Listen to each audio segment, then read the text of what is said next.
to the Democratic Republic of the Congo, where, as you've seen, a new escalation of violence this morning in Goma has tragically resulted in the death of one of our UNICEF colleagues. The Secretary General joins UNICEF in expressing its outrage that our colleague Karine was killed in a drone strike in a building that was housing aid workers. Karine was a dedicated humanitarian who worked tirelessly to support children and families impacted by conflict and crisis. We, along with UNICEF, extend our deepest condolences to her families, her friends, and her colleagues at UNICEF. As we've said many times, the parties must ensure the protection of civilians and those providing life-saving assistance. Humanitarian personnel must never be a target.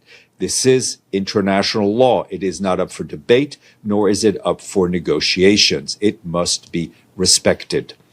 According to our OCHA colleagues, this is the second humanitarian worker killed in the DRC this year, and we're only, sadly, at the beginning of March. Since January, at least 92 incidents impacting humanitarian workers have been reported across the Democratic Republic of the Congo.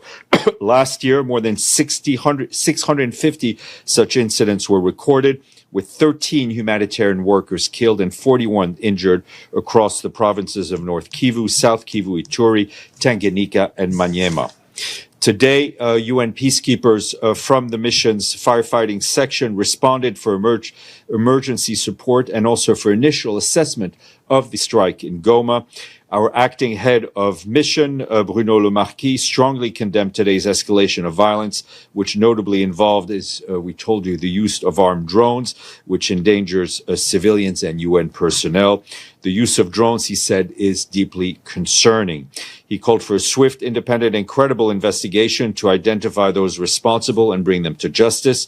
The mission also reiterated our call on all parties to immediately cease hostilities in accordance with their commitments to respect the ceasefire, to prioritize the path towards a political solution, and to capitalize on the gains recently achieved within the framework of peace efforts.